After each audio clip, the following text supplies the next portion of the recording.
Hello, folks, and welcome to another Sunday live stream. Here to chat about guitar, improvisation on the guitar, or improvisation in general. So hopefully I'm coming through okay. I've been kind of unsure whether to use the mobile live stream or not, so I'm kind of doing those separately. I just have my phone set up here for the vertical live, and then I'm doing my regular horizontal, so maybe this will work out for us.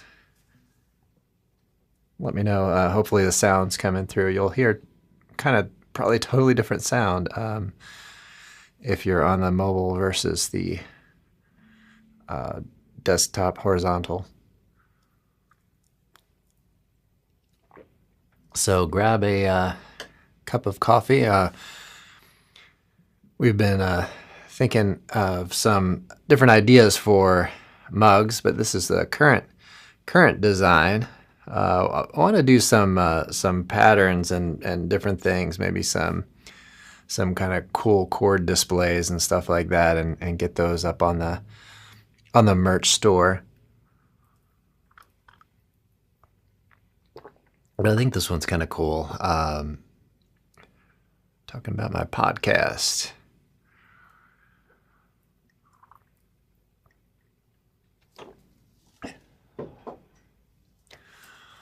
All right, so hopefully you can join me, chat here a little bit. Maybe I'll improvise some, and then we'll talk about some things I've released recently. Okay, my wife's on here, Jason L, on Facebook. Thank you. All right, do a little playing around here.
Okay, welcome, folks. I'm glad you made it too. And hey, Jeffrey, hey, our #1 fan, thanks for joining in. Hearing that folks love the new video, so awesome. That was a fun one, and I haven't done an original arrangement in quite a few weeks, maybe. So that was a fun one to put together. And I also did a little article on Substack, which you can visit that at study.fretprince.com, where you could see some suggested chord scales for studying through and everything. So I'm thinking you're referring to that one, Feel Like Making Love by Eugene McDaniels, as played by, or as sung by Roberta Flack.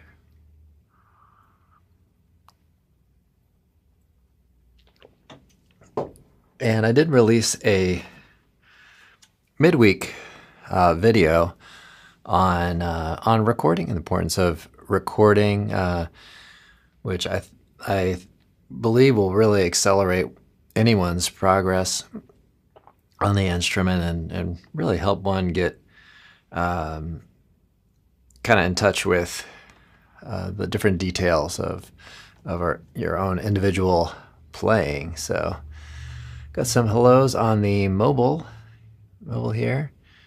Rodney, welcome. Good morning. Hope you all are doing well. I see Jeffrey on the mobile too. Cool. Simone, welcome. Thanks for liking. Please do like and subscribe, especially if this is the first time you're on the channel or experiencing it.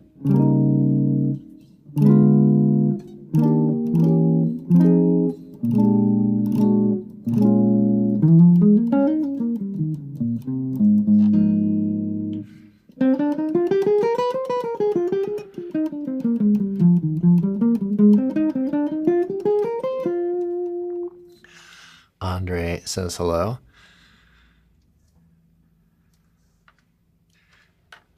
Hello, how's it going?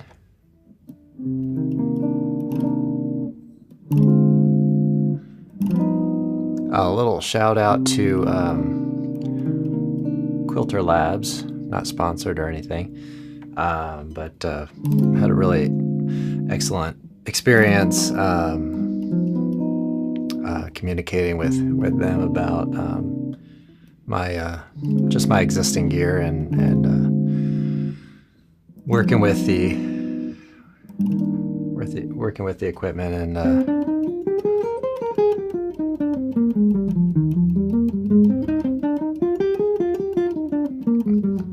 so I'm playing through Quilter right at the moment, and really happy with those folks. But I was really impressed with my interactions this week as I was asking them some questions.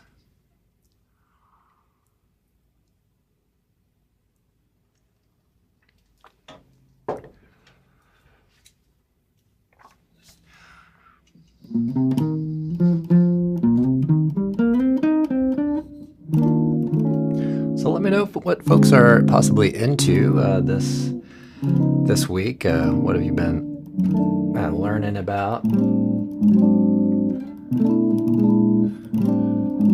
or interested in?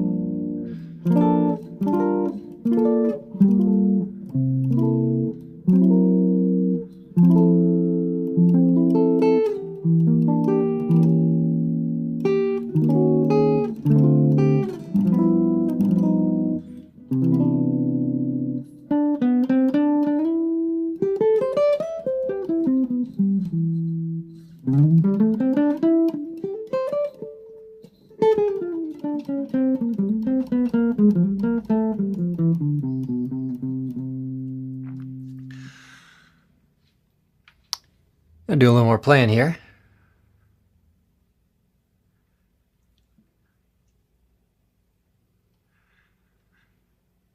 thanks for joining. No worries. We'll try to do our best to understand each other. Yeah, it's kind of a worldwide thing. So thanks for joining in. And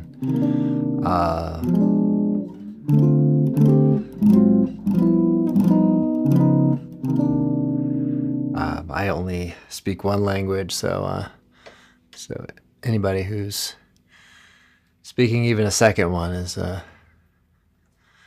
pretty admirable to me. So.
All right, folks. Take me on. Got a request. So on this live stream, mostly just talking about guitar and improvisation. But I'm coming from the maybe jazz world a little bit. Maybe some influences from fusion or other styles and stuff like that. But feel free to ask me any questions, especially on improvisation. That's kind of my main interest. But if you do have some questions, you can check out my Learn Tunes playlist. So quite a few tunes on there you can check out.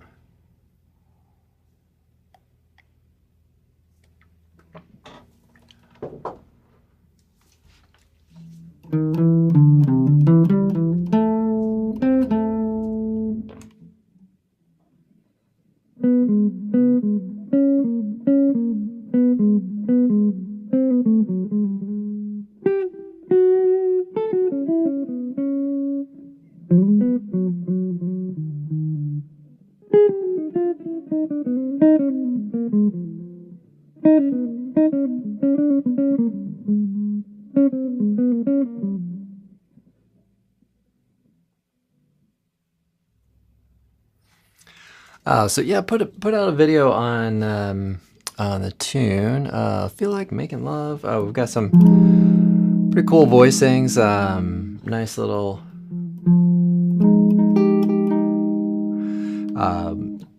shapes. Minor 9, you can kind of play the melody right out of that, which is pretty cool. Here we've got this kind of A flat over B flat. Okay, this voicing I've used on quite a few arrangements here on the YouTube channel. It's an E flat major 9. Helps us with our kind of walk down.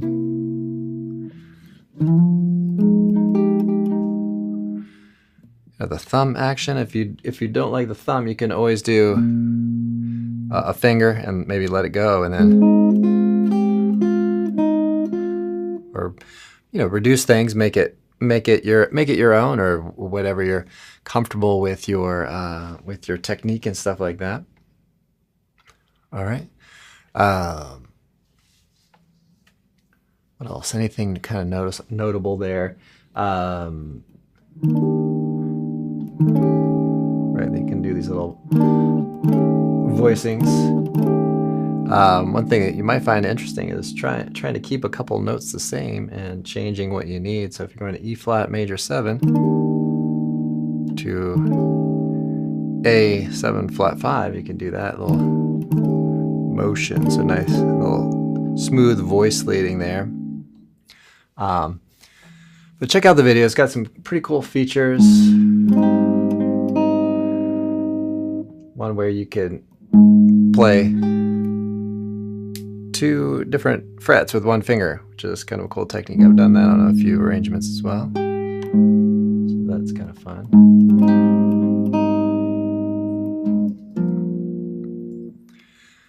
All right.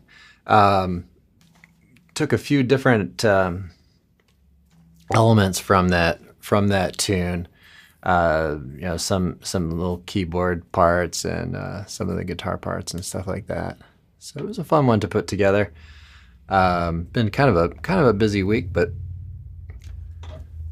fun to work out. Hope you all enjoyed that one.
I really like this little motion here. I was really kind of into this.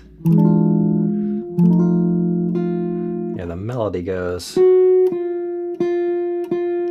like that, and the chords are going,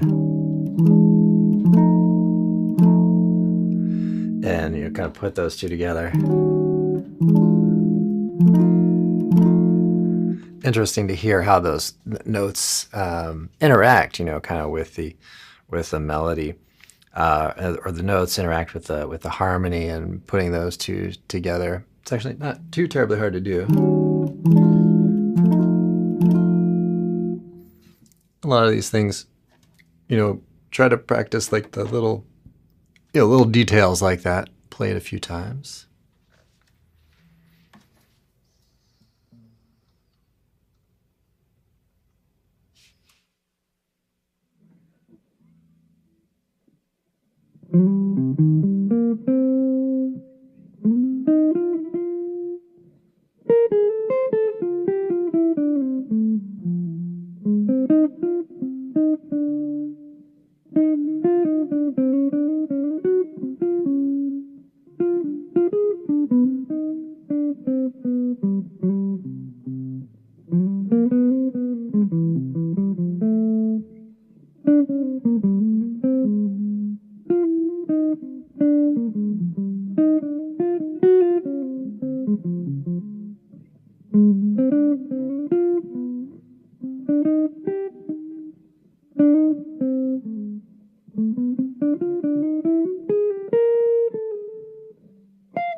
All right, folks.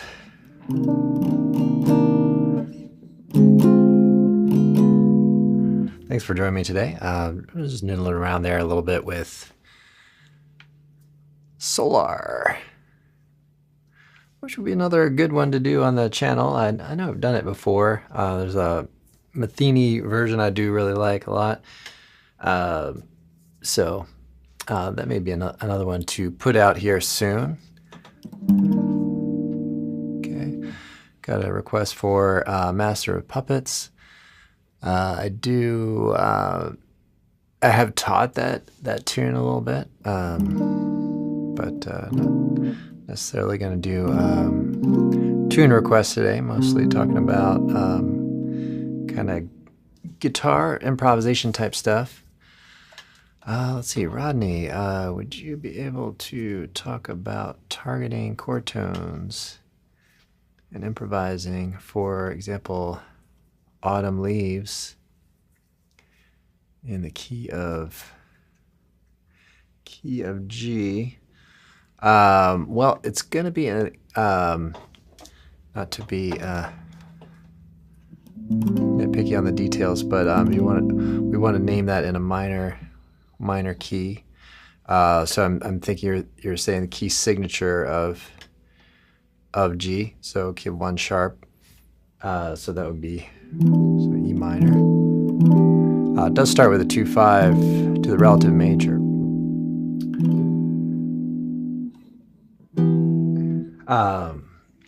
Yeah, but definitely. So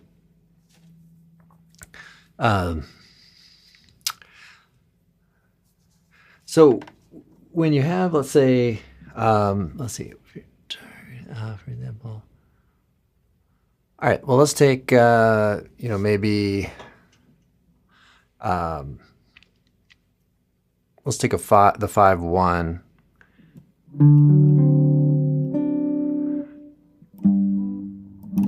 So a lot of these things you might want to take in the context of a progression. So even just a tiny little progression or a little segment of it, 5/1 to the flat 3 chord. So, or D to G. So when you go to play, you might play something like, and then, so in that case, we can hear that we ended up, so then we, targeted a note there. So we're going to play some dissonance and play the 5 chord, which can kind of include those chord tones. Those are all like flat 9, D7 flat 9 kind of sounds. And then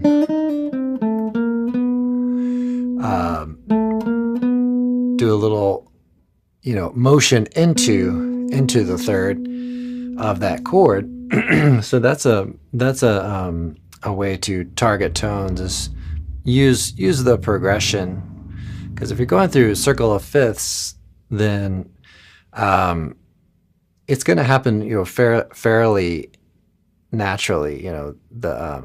The motions and targeting the various tones, but you can really get specific with the 5-1. That's going to be where we really want to focus a lot of attention to target a tone. So sometimes when you maybe think about theory, get the order of things. Swap it around. Try to maybe use a little theory to come up with a line, like targeting. Like, okay, what if I'm going for this note and I play some notes that are diatonic above and below, and then try to land on it. So you say, okay, well, I've got this chord sound, so I can go. So that should make sense. Okay, so then you're kind of targeting a tone. And so you're kind of using the theory to maybe compose a line, and then you might spend some time trying to internalize that line so it feels natural, or becomes a natural part of your vocabulary. Another thing is to just kind of flip it around, and this is probably a good way to work with recordings and things, and say, okay, well, such and such player played this line, and then try to explain why that worked, or why that sounded good. So you're starting with the actual art, and then the theory really explains, or tries to explain, the art. That's I think the most natural way to think of it, or that would be kind of your first way to think of it, I would suggest. But not a bad idea to take the theory and move in the opposite direction too, if you're trying to create something, or create some language in your playing. So then what happens here, right? Then we're taking a note that's kind of outside of the key. It's chromatic. And then, of course, there are like names for that. You might say a chromatic approach, or something like that. Or you may have heard of like enclosures. But a lot of these things happen like fairly naturally in the course of your improvisation. So you can even take some of your recordings and or record yourself playing something, and flip it around, like I said, and observe it after the fact, and you might find you're already doing some of those techniques. Yeah, so Karen Hall. Sorry, it's really hard to read the fonts on here, so small. Yeah, this channel is mainly focused on jazz guitar, but not exclusive to any particular part of that genre. So I have a fairly broad interest in improvisation and guitar as well. So, but yeah, I'm kind of rooted in that jazz thing. So that's kind of where I'm coming from. So I apologize if I don't do the heavy metal requests and stuff, or the rock requests. But I do teach those kinds of tunes. So if you are interested in learning those, or let me know. Okay, landing on the target tone, say the 3rd or the 7th as the chord, is being played. Yeah, that's definitely pretty common practice. It's something I would definitely recommend mastering. Maybe the one perspective I can offer here is to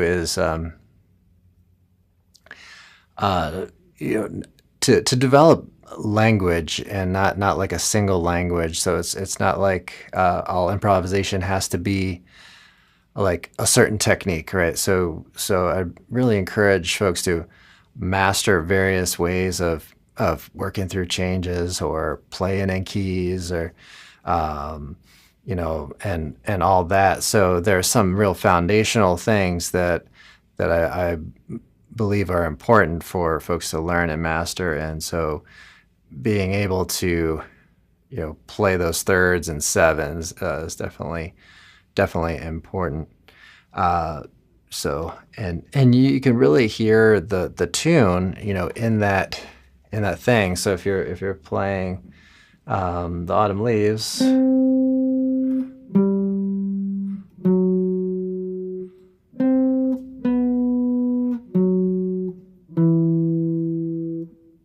you can kind of hear the harmony. So that's one area of playing where I'd like to be able to have an idea that it's not only in key, but that the soloist has an awareness of what the chords are doing and has some agreement with that, or intention to disagree with that, or whatever it happens to be. So.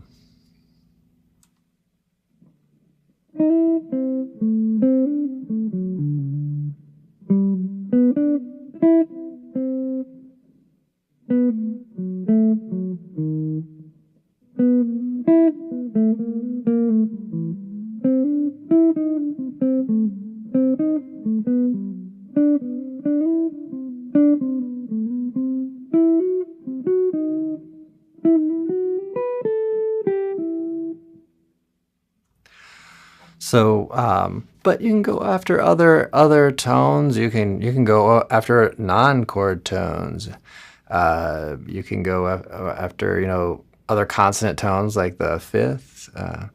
Even the root. So yeah, happy Sunday. Thanks for joining. Blues riffing. Thanks for joining in. Check my other locations here. Make sure I'm keeping track of everybody. Thanks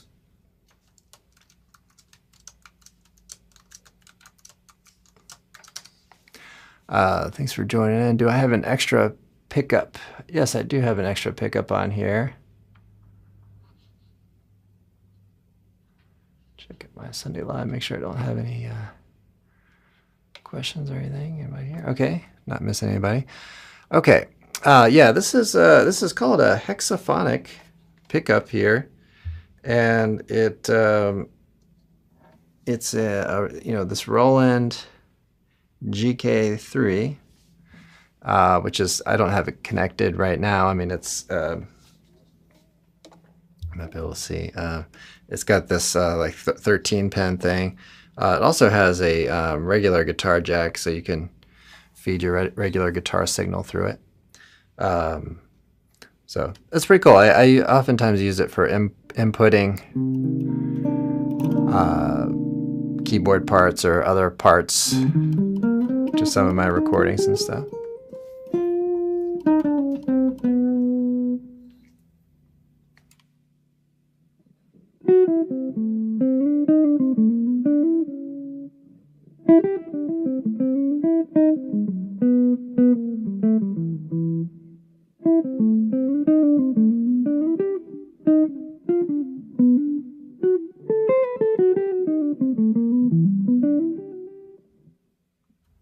So yeah, just carrying on there a little bit with the Autumn Leaves. We had a question about that from Rodney. So he says, thank you for taking the time to answer my question. Yeah, you're most welcome. Cool. cool mods. Yeah, cool mods. Yeah, yeah. It just kind of runs under here. It actually comes off. It's not. I mean, in a sense, it's permanently attached, but I could probably take it off in about 15 minutes. But it's not connected to the wood or anything. This is just kind of slotted in the end hole here, and this one's connected under the bridge. So pretty cool. Simone, thanks for joining.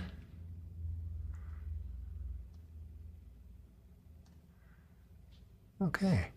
So yeah, I'll take a minute to mention. Actually, I don't know if it's on the vertical live stream, but if you check out some of my other videos or the horizontal live stream, you'll find some helpful links. I have some self-booking guitar lessons, lesson links. So if you want to take a lesson with me, you can schedule that, and then it shows up on my calendar,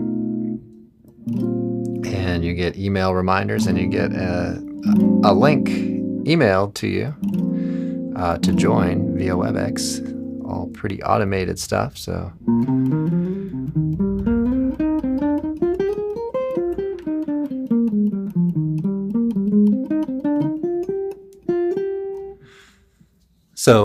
that's a great way to just get some instant feedback, answer some questions that might be working for you, and give you some things that you can do.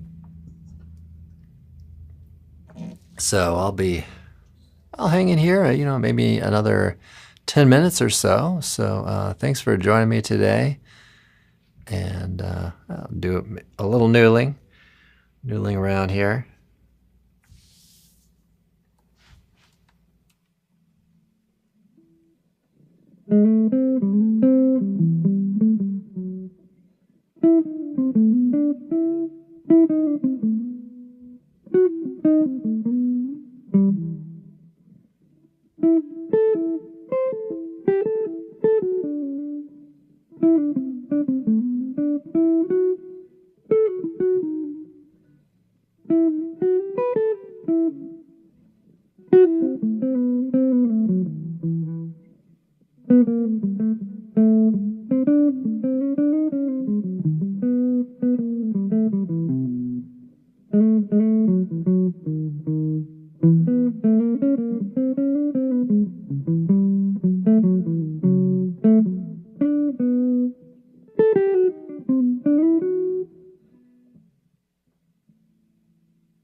Hello, Simone. Thanks for joining. Hope everybody's doing okay out there. Weather's kind of cooled down this weekend, which is a welcome change. Hopefully the weather is good where you are from, where you're coming from.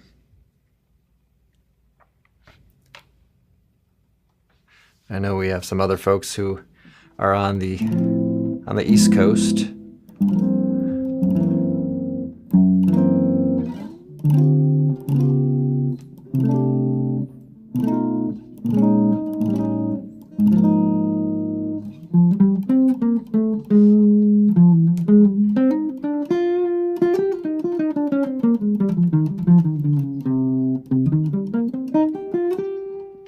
Spent a little time warming up, maybe not as much as I should have, but so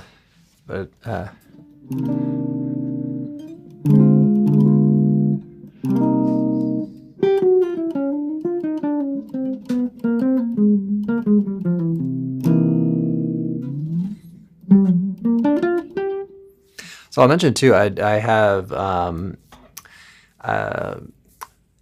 series of sound slice exercises on my website on autumn leaves and guide tones. So you might check that out. Visit fretprints.com.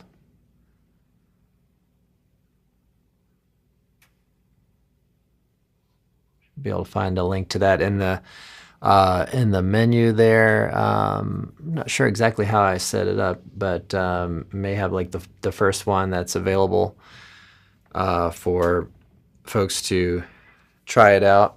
But you can try out all the exercises by joining the membership site,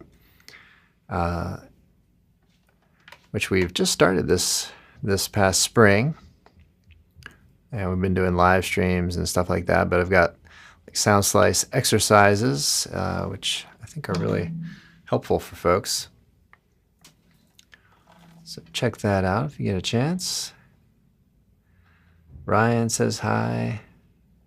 Steve says hello. Thanks for joining.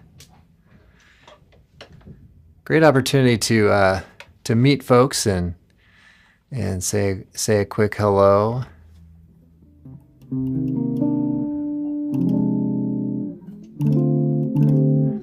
And thanks for commenting. If you kind of see a video you like, drop me a line and let me know how you're doing with it.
Tom, welcome.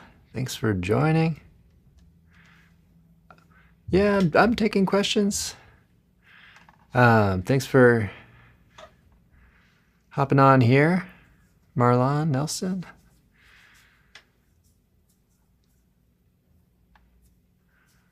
Arpeggiated fourths. So yeah, arpeggiated fourths. So fourths are kind of cool. It's a cool interval, and it's kind of an E sound.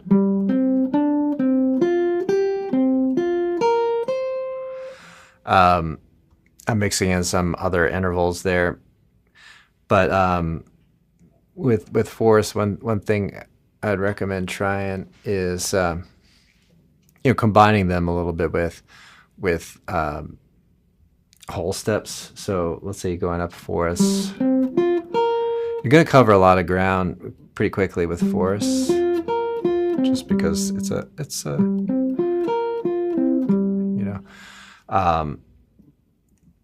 maybe not a large interval, but if you're going one direction, you're gonna cover some ground. So you might mix in some whole steps, which sounds kind of cool and still gives it that same sort of feel to it. But yeah, I mean, you can do all sorts of stuff.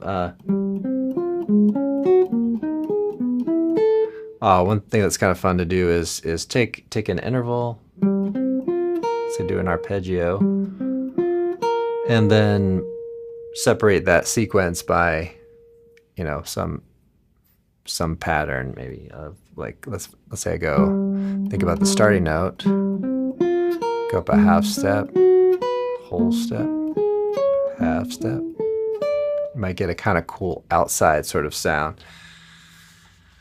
Let's see, what guitar is that? It looks like yours. Oh, okay, yeah. This is an Ibanez AS200, I believe, from the late 2010s. Yeah, it's serving me really well. I think if I had to just do it all over again,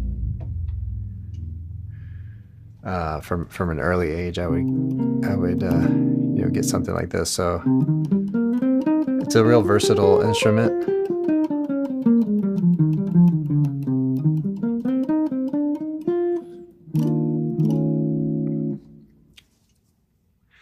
Let's see. Johnny says he bought the Ibanez AR 520. Nice. I don't think I've played that one, but I'm pretty sure I've seen that around.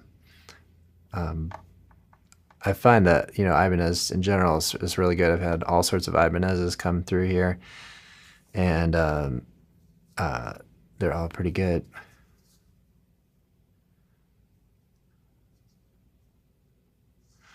Let's see. I see you have a lead going towards the pickup. Let me see. I believe this is it's in a guitar. The lead going towards the pickup. Not sure what you mean there, but yeah, they're amazing guitars.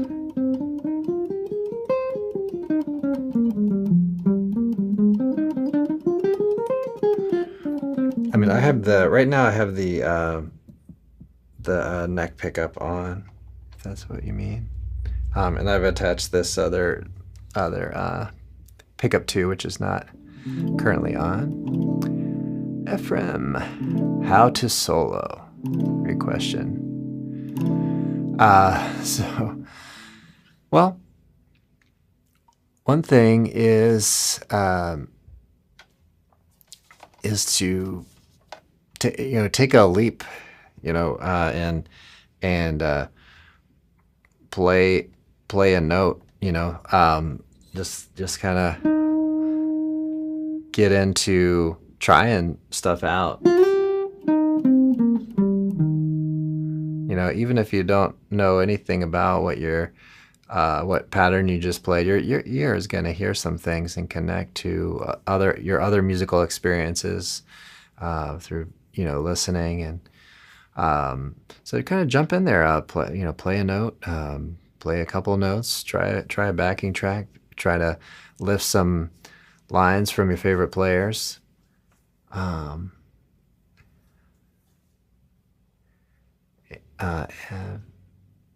Erav, jam on some A minor blues.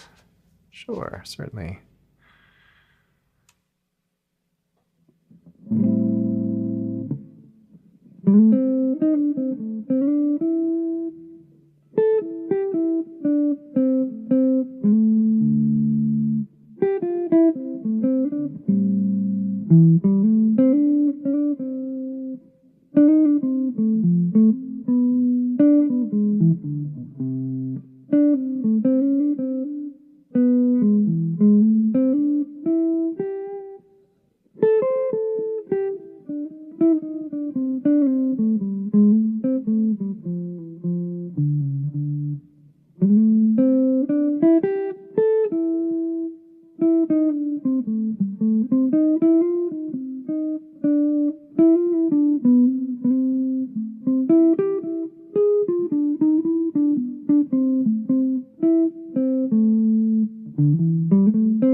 Talk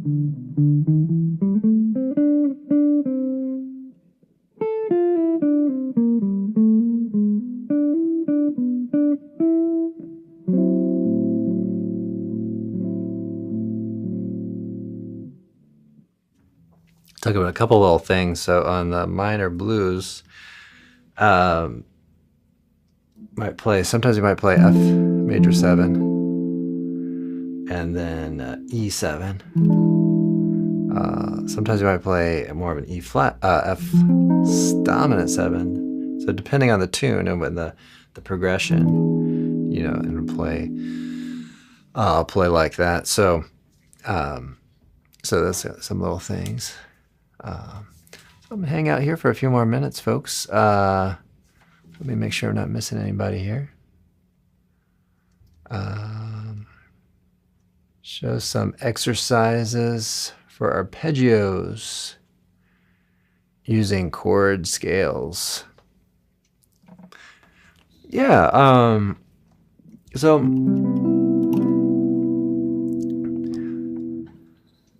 you know, there, you know.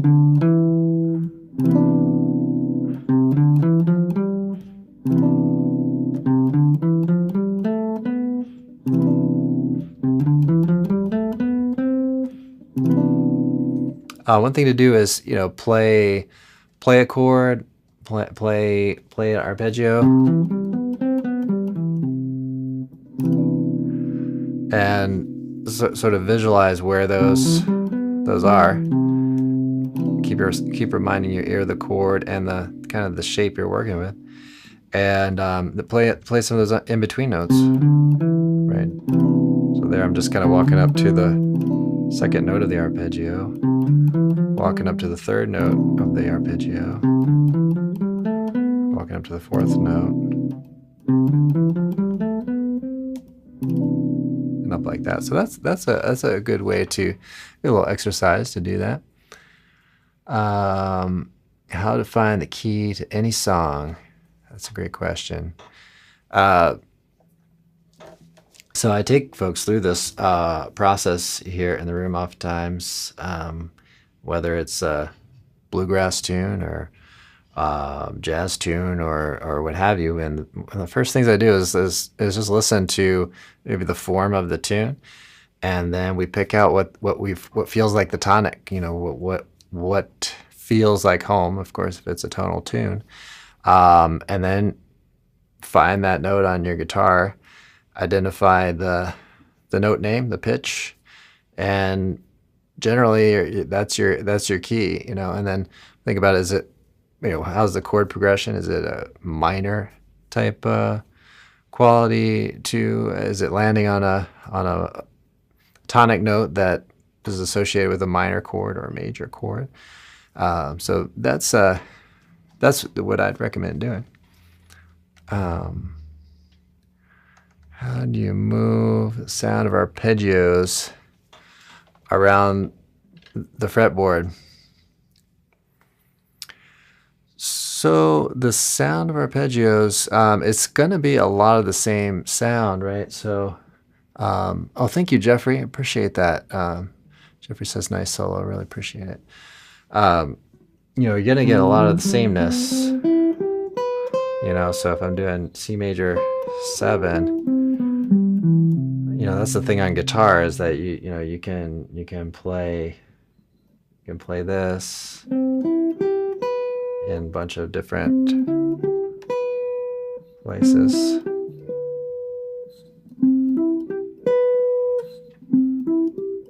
So really get a lot of the sameness. So you've got to try to connect the note locations with the sound mainly, and be able to adjust your shapes on the fingerboard to conform to the consistency of the sound, really, and work it around the neck like that. It's a little bit of a difficult thing, but just something we've got to get through. Let's see. Okay, thank you, Arav. Key of any song? Okay, I think I talked about that. Doesn't F and E give a Phrygian vibe? So this is another thing that that I like to try to impart on folks, is that you can't really take like two notes and say a whole lot about them out of context. So all these things have context. So you know, when you think about the notes E and F, yes, if you're in the key of no sharps, no flats, then that's going to be the case, right? You'll have the Phrygian kind of sound, but they have a different context. It's almost like gravity, or they have a different weight or a magnetism about them if it's in a different context. So if it's in the you know, if it's an F, then it's going to sound different. Then the weight and the effect of that has a totally different sound.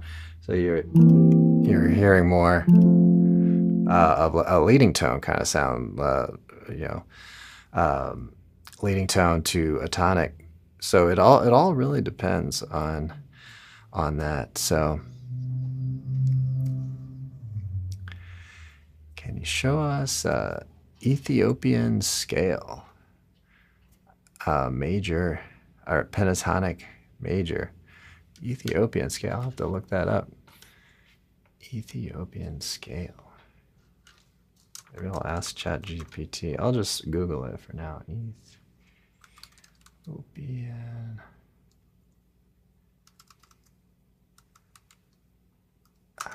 The wrong button here.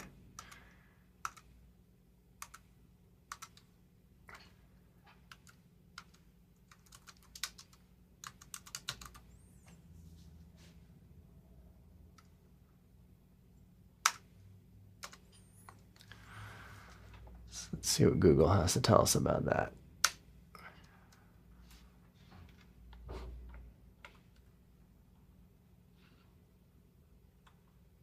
Ethiopian.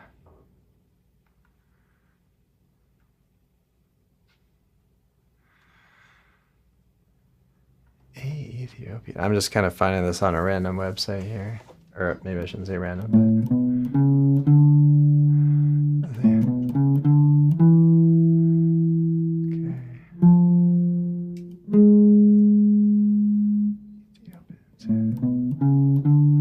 what we've got here.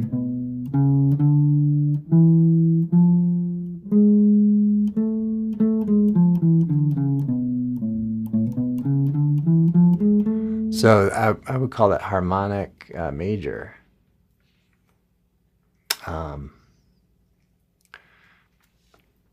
So, but I wasn't familiar with the Ethiopian term. Yeah, but that's, you know, on C.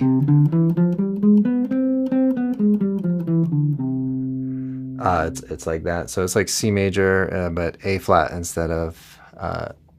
If I'm reading that right.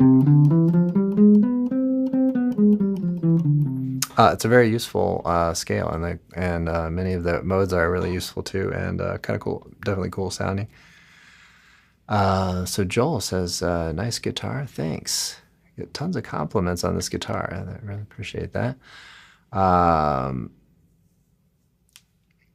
Yeah, Marlon, yes. Yeah, scales are different. Yeah, I mean, everything in music is kind of like, it's the context of the key really matters. 2-5-1 tritone substitution. So actually I did this in one of the solos earlier. So if you, let's say you have a 2-5 in G, then you can play E flat minor, A flat 13, and then go to the G, and it has a different effect. So you can do that chord wise, or you could do that melodically. So if you have a kind of regular 2-5, that's just a regular 2-5-1, and then you have the tritone of the 2-5.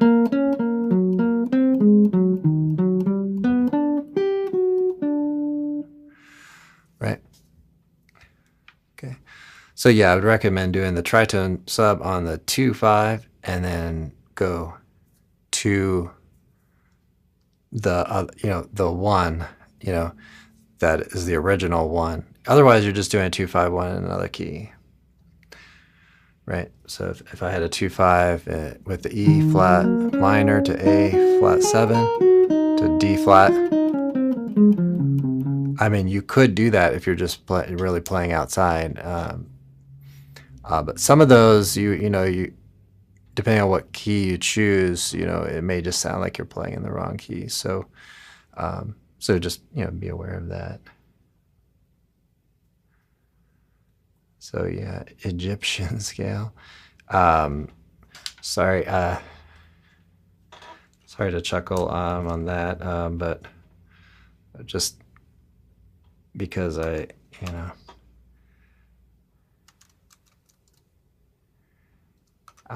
is the second one I've had to look up. Egyptian scale. Musical scale. Egyptian scale.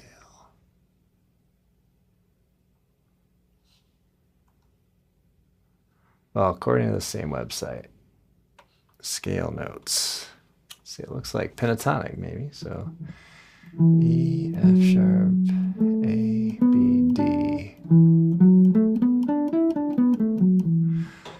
So, a lot of these, I would just translate this into what my my experience is. So that just feels like a mode of the pentatonic scale. So it feels like one of the 5 modes of the pentatonic scale, which has more of like a sus sound or a kind of a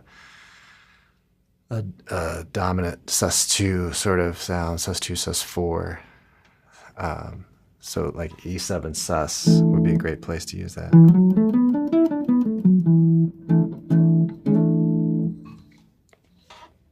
So, looking up scales and things like that, in at least in Western music, the major scale and knowing all those modes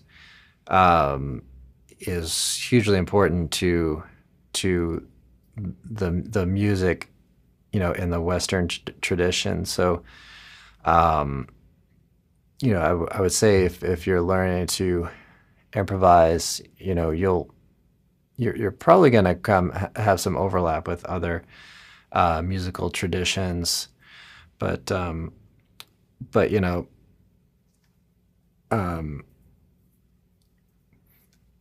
would make sure you really master the major scale modes of the major scale, understand how minor tonality works as well with that, but try to keep it practical in your playing as well, unless you're going for kind of like exotic sounds and working with modal music and just trying to get different palettes going. That's definitely a cool thing to do. All right, everybody. Well, I'm going to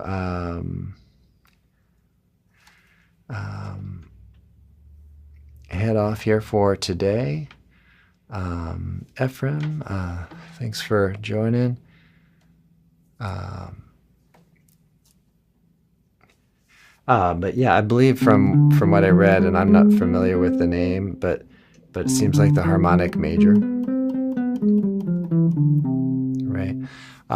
So there are basically 4 different scales. If you get really good at those 4 different scales, you'll be in great shape, and the modes of them as well. So you've got major scale, harmonic major, harmonic minor, and the melodic minor. If you can get great at those, you'll be able to hang on most everything, really. I'll take one more question. How to apply circle fifths on guitar? One thing I'd recommend doing there is working on strings 6 and 5, and going up a fourth, down a fifth, up a fourth, down a fifth, up a fourth, down a fifth.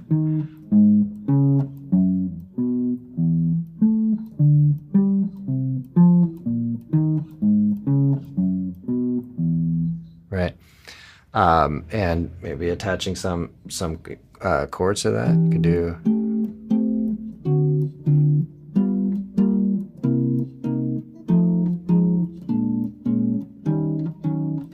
or just do some resolutions.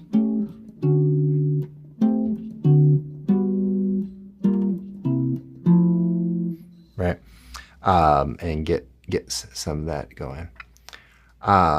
Yeah, thank you for your continued support and continued following and all that. Thanks for joining. I had a really pleasant time chatting with everybody. Wish everybody well this week, and hopefully I'll see you next week around the same time. Keep an eye out for your notifications and all that. All right, everybody, we'll have a great practice session. I'll see you all in the next one.